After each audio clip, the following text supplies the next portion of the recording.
Hey guys, today I want to show you 5 upcoming JRPGs I'm really excited for. Some will be released very soon, while others will make us wait a little bit more. Either way, I'm anxiously anticipating this, so let's begin!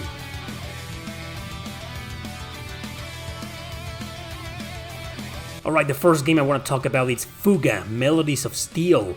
About a month ago, the creative director of CyberConnect 2, company responsible for the Dot Hack series, reached out to me. He told me about this new self-published title the company worked on without Bandai Namco involved.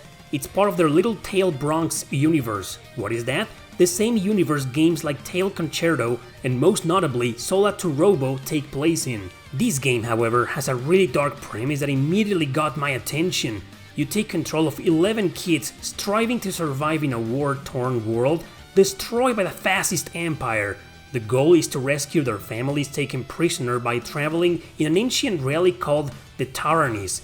This is an enormous tank that you'll control as a player during the 2D turn-based battles. But in order to use its soul cannon, you will need to sacrifice one of the children. Yikes! Reminds me of Lost Dimension, except for the traitor's part.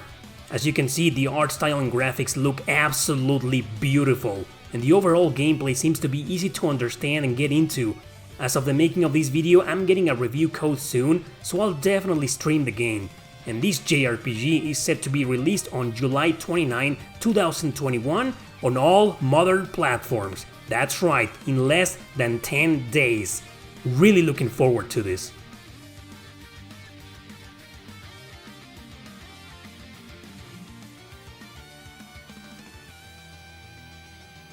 Next up is Trails from Zero. The first game in the Crossbelt duology, direct sequels of the legendary Trails in the Sky trilogy. These are the two games we never officially got despite their many ports and remasters. Well, looks like we're finally getting an official localization for the Switch, PC and PS4 next year, based on the translation from Geofront. I played the original fan-translated versions on the PSP, which were kinda rough, but I fell in love with these games nevertheless. Later, they were released on the Vita as enhanced ports, but we never got those versions. To finally get them worldwide for modern systems is a treat you guys just can't miss. Small teasers were released by Needs of America that you're seeing right now from both games. Zero will be released about a year from now, its sequel will have to wait until 2023, which makes sense. Also, the fifth and final game, the Trails of Cold Steel arc, was also delayed until that year, even though it was released in Japan in 2020. That's kinda sad to hear though, but at least we'll get it, eventually. In the meantime, I'm excited for this first official localization of the Crossbelt duology.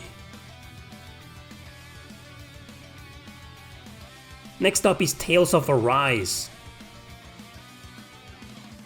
I'm a huge Tales fan and, like everybody else, I've been anxiously waiting for this new Tales game in the series since they first announced it. You probably already know everything there is to know about it, you've seen the trailers, the gameplay, the character showcase. Bandai Namco has released a lot of media to advertise this new Tales game. It looks badass and I'm pretty sure it'll be one heck of an RPG.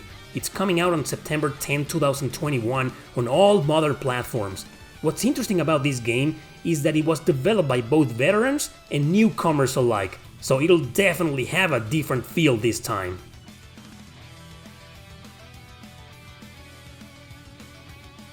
My second most anticipated RPG is Project Triangle Strategy. Announced a few months earlier this year, Square Enix released a demo for all to play on the Nintendo Switch. It's a grid-based strategy RPG using the exact same art style and graphic engine as Octopath Traveler. When I played the demo, I was blown away. It wasn't hard to understand or get into, but it did have some mechanics that were very unique. It seems it's going to have different objectives on each mission and not the usual kill all enemies. That's awesome! I also thought the story and characters were very intriguing, and that little feature about performing investigations to make decisions that affect the plot was awesome too! So despite having playable gameplay already, between 5 and 4 hours long, the game is going to be released until next year. I hope it gets released sooner than that, or at least early in 2022, so we won't have to wait that long for it. So happy to say that grid-based strategy RPGs are not dead yet, and I'm kinda thankful to Square Enix for this. Long live tactical RPGs, man. Long live.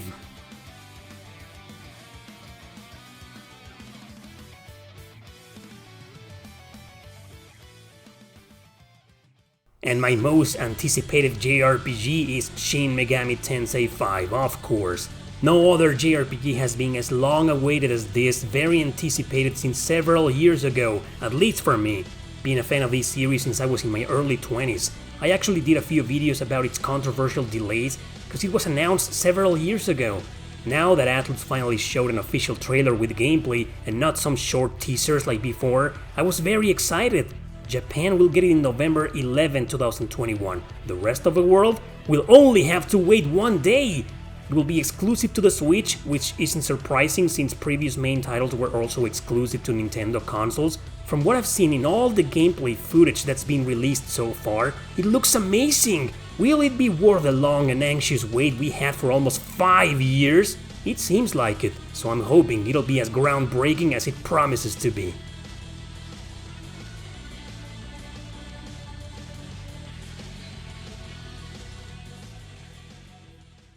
Now, don't take me wrong, of course I'm excited for other upcoming JRPGs, especially the Eiyuden Chronicle games, but we're about 2 years away from that. We'll have to settle for its 2D action RPG prequel next year, but they've barely shown anything, so until they release some kind of trailer, I'll keep my expectations reserved.